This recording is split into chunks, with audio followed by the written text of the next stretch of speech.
Bismillahirrahmanirrahim. Assalamualaikum warahmatullahi wabarakatuh. Alhamdulillahi rabbil alamin.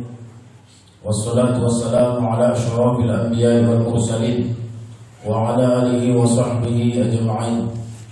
Allahumma salli ala sayyidina Muhammad wa ala ali sayyidina Muhammad.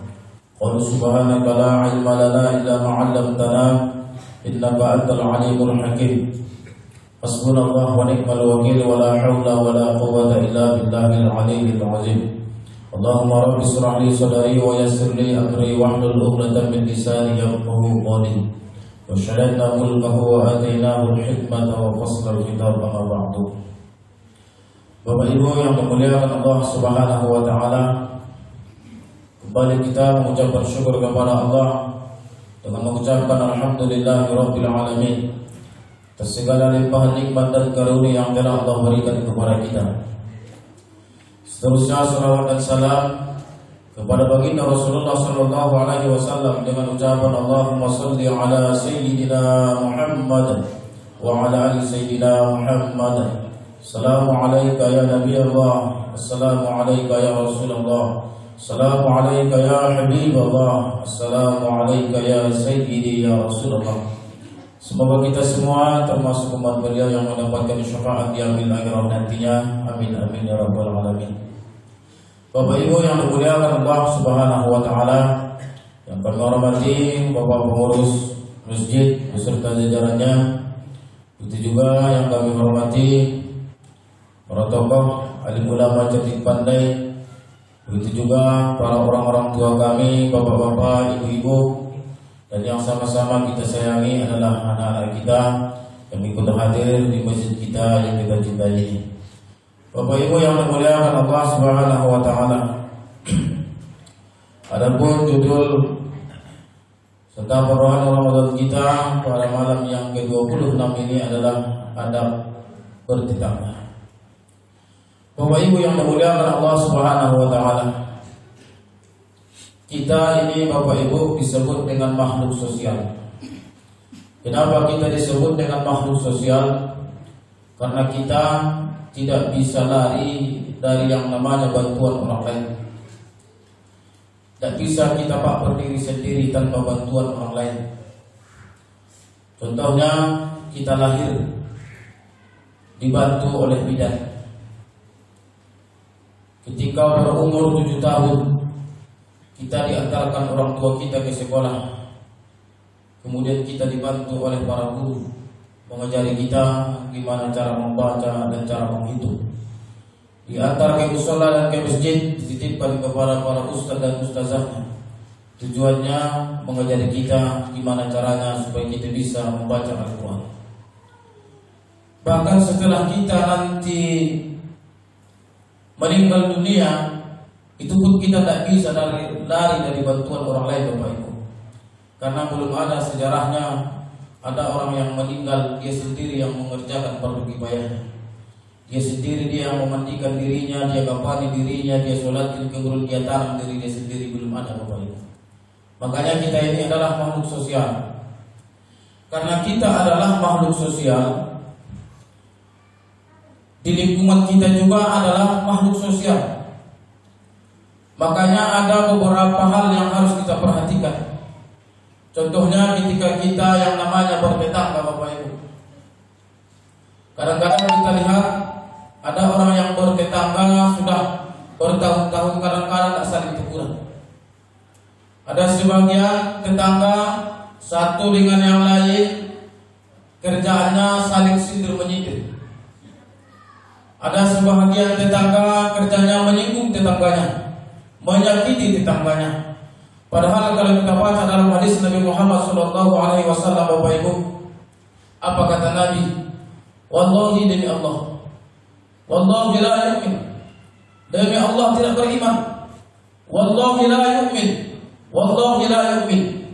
3 kali Bapak Ibu baginda Nabi Muhammad sallallahu alaihi wasallam bersumpah, demi Allah tidak disebut dia orang beriman. Demi Allah tidak disebut dia orang beriman. Demi Allah tidak disebut dia orang beriman, kata Nabi. Sehingga para sahabat bertanya, qulu, ditanya oleh para sahabat, man ya Rasulullah, siapa mereka itu ya Rasulullah? Yang Rasul sebutkan sampai 3 kali Rasul bersumpah mereka tidak disebut dengan orang yang beriman. Maka dijawab oleh baginda Nabi Muhammad SAW, qala man la ya'man jarahu yuwathiquhu, yaitu adalah seseorang yang tidak aman tetangganya disebabkan karena kejahatannya. Karena ada sebagian orang, Bapak Ibu, siapapun yang bertetangga dengan dia tidak ada yang cocok. Ada sebagian seperti itu. Sebagai salah satu contoh, ini langsung nampak sama saya, Bapak Ibu. Karena kita bermasyarakat, otomatis kita lihat beragam macam penyakit masyarakat. Ada waktu itu seorang bapak-bapak kebetulan di tempat saya tinggal, bisa dibilang dia di situ, kalau ditengok dari umurnya dialah yang paling tua. Masalahnya tidak bisa dituakan. Dia sudah tua tapi tidak bisa dituakan. Sering saya sampaikan sama dia, Bapak Ibu, Pak, kalau ada kajian atau acara-acara peringatan di musola datanglah. Aman tuh. Jawaban dia cuma itu terus. Kemudian sehingga suatu saat ada warga lain yang melapor, Ustaz, tolonglah sampaikan kepadanya, jangan buang sampah sembarangan. Karena sudah kami tegur juga tidak mempan. Ketika ditegur tetangganya, Bapak Ibu, ditegur dengan balik. Bu, kami mau janganlah buang sampah di balik. Nanti kalau hujan yang banjir kami. Itu kan rumah kalian, bukan rumah saya. Sampah saya, terserah saya mau saya buang di mana. Itulah bagahnya, Bapak Ibu. Karena tidak selamanya kita bisa menjadi orang hebat, Bapak Ibu. Ada saatnya kita diberikan teguran oleh Allah Subhanahu wa taala. Bahkan siapapun yang ngomong sama dia semuanya dilawannya. Bahkan tetangga kiri kanannya tidak ada yang baik sama dia. Sehingga suatu ketika anak gadisnya ingin menikah, dinikahkanlah, Bapak Ibu, diundang masyarakat, satu pun nggak ada yang datang. Bayangkan, Bapak Ibu, satu pun warga kami nggak ada yang datang. Saya bilang sama dia, Pak, undang warga kita. Nggak usah lah, siapa yang mau datang itu aja lah yang datang. Sebenarnya mau dia undang, tapi kenapa? Karena dia sudah merasa di situ dia bersalah. Ada apa yang terjadi dari undang ketika dibuat, Bapak Ibu, panitia untuk anaknya yang menikah, itu panitianya semuanya adalah orang luar. Satu pun warga situ tidak ada. Saya pikir itu adalah sudah menjadi teguran kepada dia. Rupanya tidak mampu. Jadi anaknya yang menikah tadi, Bapak Ibu, alhamdulillah dikaruniai keturunan. Dibawalah anaknya ini ke rumah sakit untuk melahirkan. Setelah anaknya lahir, rupanya apa kata dokter? Mohon maaf Bapak Ibu, anak ibu tidak selamat. Innalillahi wa inna ilaihi rajiun. Akhirnya dibawalah Bapak Ibu anaknya ke tempat tinggalnya. Karena kebetulan dia dengan anaknya menentunya tinggalnya satu rumah. Sehingga kira-kira jam 10 malam Bapak Ibu masuklah ambulan ke perumahan itu. Semua orang keluar, ini ambulan kok datang ke sini? Siapa yang sakit? Ada apa? Semua orang Bapak Ibu keluar dari rumah menengok ambulan itu perginya kemana. Setelah ditengok, tiba-tiba ambulan diparkirlah di rumah orang tersebut. Oh, di situ rupanya masuk orang si bapak. Masuk semua orang ke rumah, tidak ada yang nengok ke sana. Akhirnya pergi saya ke sana, saya tanya, Pak, apa yang terjadi, Pak? Gila, Ustaz, cucu pertama saya meninggal. Innalillahi wa inna ilaihi raji'un. Mohon maaf, Pak, saya juga turut berduka cita. Yang sabar, Pak, ya. Akhirnya saya masuk ke dalam, saya tengok kondisi jenazahnya, Bapak Ibu. Kayak mana datang dari rumah sakit, kayak itulah jenazahnya. Tidak dia apa-apa. Sudah setengah jam sampai di rumah. Ketika saya masuk, saya tanya, Pak, ini jenazahnya kok seperti ini, Pak? Apa tidak diurus? Apa lagi yang mau diurus, Ustaz? Bayangkan, Bapak Ibu. Kayak mana bungkusan dari rumah sakit kayak gitu, sedikit pun tidak ada di apa di rumah. Dan kayak gini caranya, Pak. Akhirnya saya buka Setelah saya buka, saya ambil kain. Terakhir saya mintalah sama istrinya, Bu, mintalah kain warna putih, kalau tidak jilbab warna putih. Apa jawaban dia, Bapak Ibu? Maaf Ustaz, saya tidak punya jilbab. Akhirnya saya telepon istri saya, bawa dulu jilbab sini satu. Akhirnya malam-malam itu Bapak Ibu, akhirnya saya apakan semua kawan-kawan pun datang di situ karena terpaksa, karena saya datang. Yang membuat kita sakit hati saat itu apa? Pasti pagi harinya ketika diumumkan bahwa jenazah ini akan dimakamkan jam 8 pagi karena dia masih bayi, karena meninggalnya habis maghrib. Akhirnya setelah pagi saya datang ke situ, saya tunggu Bapak Ibu sampai jam 8, satu pun orang nggak ada yang datang. Coba seandainya Bapak Ibu itu terjadi sama kita, terjadi musibah besar di keluarga kita, satu pun warga kita tidak ada yang menengok. Bahkan rumah yang di sampingnya tidak mau buka pintu. Akhirnya saya panggil, Pak, ini sudah jam 8. Jadi gimana nih Pak? Kuburannya sudah siap. Saya tanya Pak, jam 8 kuburannya juga belum digali. Akhirnya saya minta tolong sama warga situ. Saya minta tolongnya, minta tolong bikin ajak kawan gali dulu kuburannya. Baru berangkat orang tua. Akhirnya jenazah ini dikuburkan jam 11. Ketika saya mandikan jenazah ini, kebetulan di situ saya panggil 3 orang. Bang, jangan kemana-mana ya, nanti bantu saya. Oh, saya tak pernah, saya tak sendiri. Jangan kayak gitu. Sambil saya ajari aja. Akhirnya 4 orang kan Pak yang memandikan. Sebenarnya yang 4 orang ini pun kalau saya kat di situ, mungkin yang 4 orang ini pun pasti pulang. Akhirnya dari mulai memandikan, mengkafani, menyolatkan, ketika jenazah ini dibawa ke masjid, apa kata dia? Ustaz, boleh nanti sama orang pengurus masjid disolatkan di sana? Nampak kali tak pernah masuk masjid Pak. Akhirnya saya bilang untuk menenangkan dia, aman itu Pak, itu tanggung jawab saya. Kalau ada nanti pengurus masjid yang melarang, itu saya hadapi. Karena saya juga di situ adalah semua pengurus, saya bilang. Hanya dibawa Bapak Ibu jenazah ke masjid, disolatkan. Pas ketika disolatkan saya cari bapak tersebut, itu atupnya tidak nampak sama saya. Sampai selesai kami solatkan cucunya, atupnya tidak nampak. Saya tengok di luarnya dia Pak, tidak ikut dia menyolatkannya. Sampai akhirnya dibawa ke tempat pemakaman. Warga yang ikut cuma saya dan kawan yang 3 orang tadi. Bayangkan Bapak Ibu, seandainya itu terjadi sama kita, kenapa bisa seperti itu? Karena semua orang dia lawan. Sebenarnya saya sendiri pun Bapak Ibu, kalau tidak parah kibah malah saya musuh. Contohnya saya sendiri sudah berapa kali dipitnahnya. Dipitnahnya bisa-bisa saya, padahal saya tidak ada masalah sama dia. Pernah dibawa parang, diajaknya satu perumahan untuk berkelahi sama dia sampai mati. Bayangkan, rupanya ketika terjadi musibah, 1 orang pun tidak ada yang mau datang menengok. Jadi saya pun sebenarnya Bapak Ibu, kalau ditanya hati kecil saya, kalau tidak parah kifayah, mungkin saya mencabut. Sakit juga yang dia buat sama kita Bapak Ibu. Tapi kadang-kadang ketika kita balaskan yang dia buat kepada kita, berarti kita sama buruknya dengan dia. Akhirnya apa yang terjadi Bapak Ibu? Lanjut wirid 3 malam berturut-turut, 1 pun warga tidak ada yang datang sampai selesai Bapak Ibu. Akhirnya apa yang terjadi?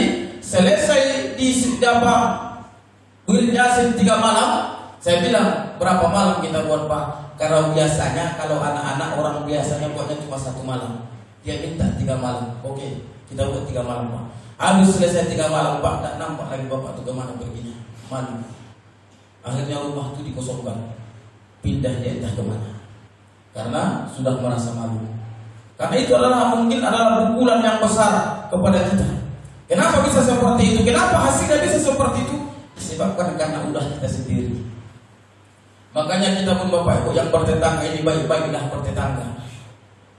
Baik-baik bertetangga. Jangan kita lihat buruknya tetangga kita, tapi lihatlah kebaikan dia. Tujuannya apa? Supaya tidak ada saling benci, supaya tidak ada dengki di dalam hati kita. Bapak Ibu yang dimuliakan Allah Subhanahu wa taala. Karena apapun yang terjadi Bapak Ibu di rumah kita, yang pertama kali akan membantu kita bukan saudara kita, tapi adalah tetangga kita. Tidak akan mungkin Bapak Ibu kita telepon saudara kita, sini dulu saya mau ke rumah sakit. Pasti yang pertama kita ketok adalah rumah tetangga kita. Mau baik kita atau tidak dengan dia, pasti kita cek apa? Ketok rumahnya. Kalau masalah urusan makhluk yang belakangan. Tapi kalau kita baik Bapak Ibu sama tetangga kita, saya yakin insya Allah banyak orang yang datang mendoakan kita. Tapi kalau kita tak baik sama tetangga kita, inilah salah satu contoh Bapak Ibu yang saya ceritakan. Ini saya tak bohong Bapak Ibu, ini kisah nyata. Kenapa saya ceritakan seperti ini? Tujuannya apa? Supaya kita baik dengan tetangga kita. Sehingga sampai sekarang Bapak tuh jarang, cuma sesekali dia datang ke sana, datang ke rumah. Kemarin jumpa sama saya, apa saya bilang? Pak, kemana sekarang pindah Pak? Lama kita tak jumpa. Oh gini Ustaz, nampaknya musola kita sedang pembangunan ya. Ya, besok saya kirimnya tanah timbul 10 mobil. Rupanya kejadian itu Bapak Ibu itulah mungkin membuat hatinya sadar. Dan semenjak itu, dan dialah orang yang pertama kali bilang ke saya supaya musola tersebut diaktifkan. Dia yang bilang ke saya, Ustaz, musola itu nampaknya sudah bisa dipakai, apa yang kurang bilang sama saya.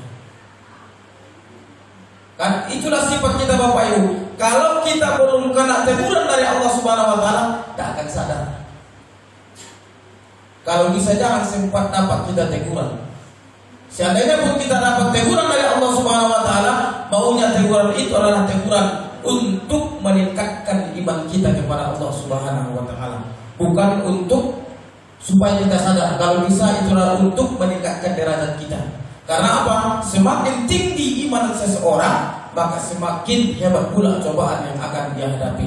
Apa kata orang-orang dulu, orang-orang tua dulu Bapak Ibu? Diibaratkannya bahwa iman seseorang itu adalah seperti pohon kelapa. Bagaimana pohon kelapa? Semakin dia tinggi, semakin kuat goncangan anginnya. Semakin tinggi iman seseorang, maka semakin kuat pula cobaan yang akan dia hadapi. Ahasiban nasu yutraku ayyaqulu amanna. Di dalam Al-Quran, jangan kamu mengira setelah kamu mengatakan saya beriman kepada Allah, itu sudah selesai. Belum. Kami coba dulu. Kalau sebelum dicoba, disinilah kuncinya sabar. Ketika kita sabar, disitulah Allah naikkan derajat kita. Ketika iman kita Bapak Ibu pangkatnya adalah jenderal, maka iblis yang akan menggoda kita juga pangkatnya jenderal. Bapak Ibu yang dimuliakan Allah Subhanahu wa taala.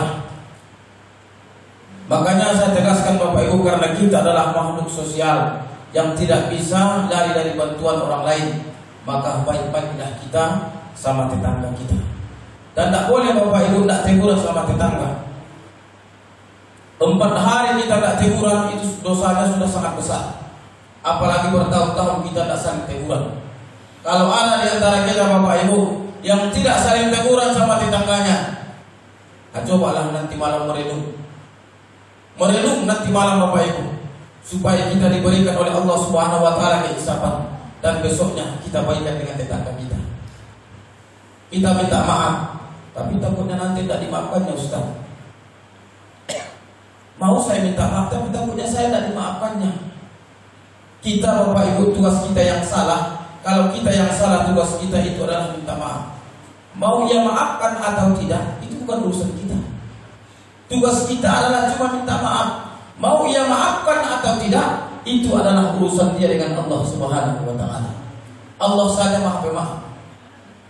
Bapak Ibu yang dimuliakan Allah Subhanahu wa taala, semoga kita semua yang hadir di sini tidak ada yang bermasalah dengan tetangganya. Kalau ada yang bermasalah dengan tetangganya, segeralah Bapak Ibu minta maaf kepada tetangga kita. Karena kita tidak tahu suatu saat ketika terjadi sesuatu kepada kita tidak tahu siapa yang duluan yang akan menolong kita. Bapak Ibu yang dimuliakan Allah Subhanahu wa taala, dan yang terakhir, jangan suka mengganggu tetangga. Seperti yang disebutkan Nabi tadi, demi Allah tidak beriman yaitu adalah orang yang tidak aman tetangganya disebabkan karena kejahatannya. Kadang-kadang dia lidah musik, dia tidak nengok waktu. Banyak tetangganya yang tersinggung. Tak peduli dia musik saya, mulut saya. Kadang-kadang Pak, sekarang itulah jawaban orang. Apa masalahnya duit saya, rumah saya, musik saya, yang mabuk saya, yang berdosa saya, yang masuk neraka pun saya. Apa masalahnya sama kamu? Itu sekarang Pak, ketika kita nasihat orang kakak, itulah jawabannya. Makanya saya dengar ceramah MZ, apa kata MZ? Dijawab MZ, almarhum apa dijawabnya? Memang yang salah kamu, yang berbuat dosa kamu, yang mabuk kamu, duit yang habis punyamu sendiri, yang berdosa kamu sendiri, yang masuk neraka kamu sendiri. Masalahnya Pak, kalau azab Allah turun disebabkan karena dosamu, yang dapat laknat bukan cuma kamu saja, kami juga dapat. Sama halnya Bapak Ibu, ada yang meninggal di tempat kita, satu kampung itu tidak ada yang mengurus fardu kifayah tersebut, berarti dikategorikan satu kampung itu berdosa. Apabila satu penduduk negeri itu semuanya sama-sama kompak untuk melaksanakan kejahatan berdosa, tunggulah Bapak Ibu, azab akan turun. Contohnya di Aceh, tsunami Aceh. Apakah kira-kira Bapak Ibu semua penduduk Aceh yang bersalah? Tidak, sebahagian yang bersalah. Tapi anak-anak yang tidak berdosa juga ikut jadi korban. Bapak Ibu yang dimuliakan Allah Subhanahu wa taala, istilahnya satu yang makan nangka, yang lain kena getahnya.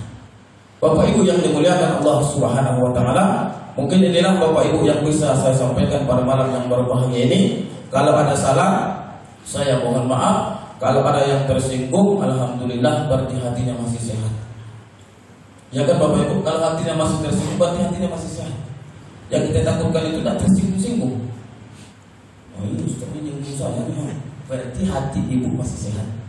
Karena pernah saya kemarin habis ceramah Bapak Ibu, dikejar ibu-ibu. Apa Mas Musa kali ceramah itu? Nyinggung-nyinggung saya katanya.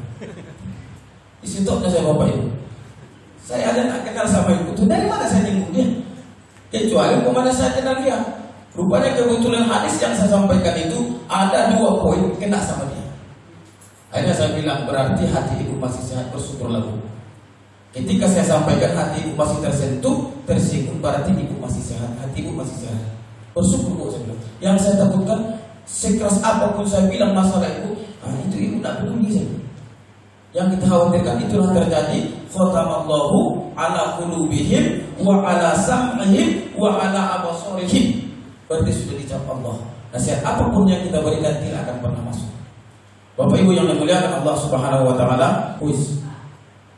1, 2 lagi-lagi, 2 perempuan. Pertanyaan pertama.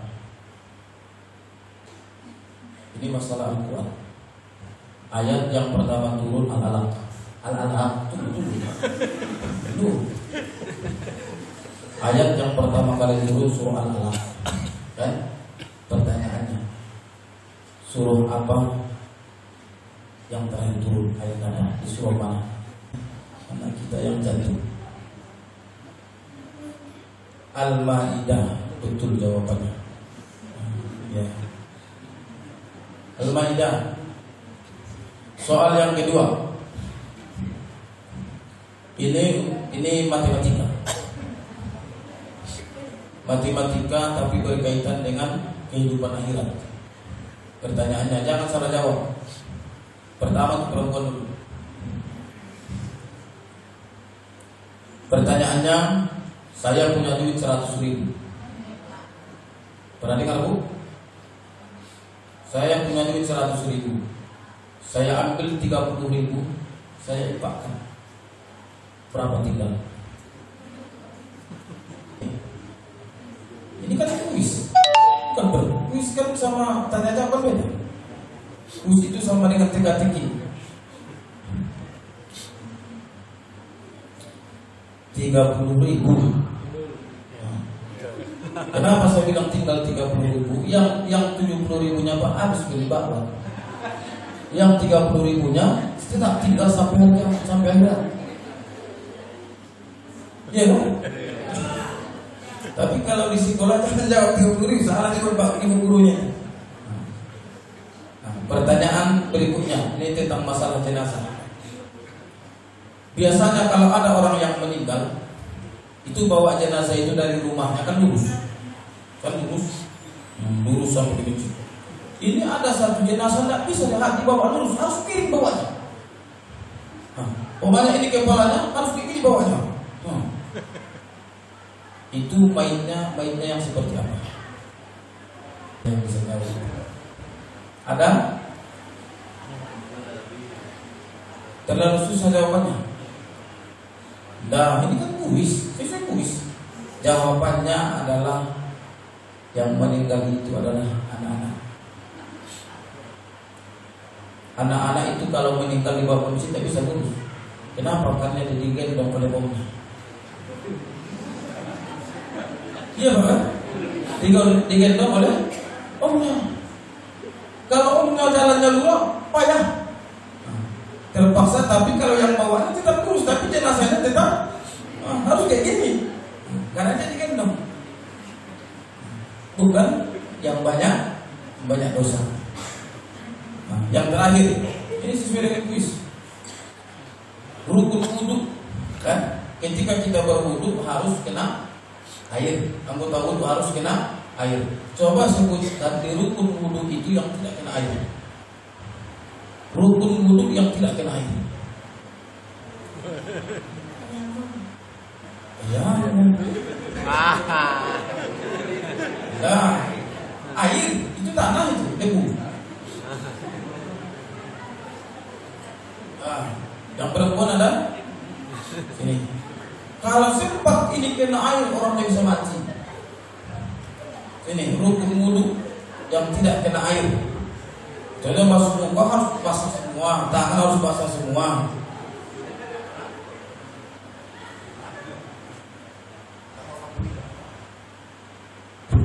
Bola mata. Boleh Pak diajari anak-anaknya Pak? Apa-apa? Apa enggak rukun wudu?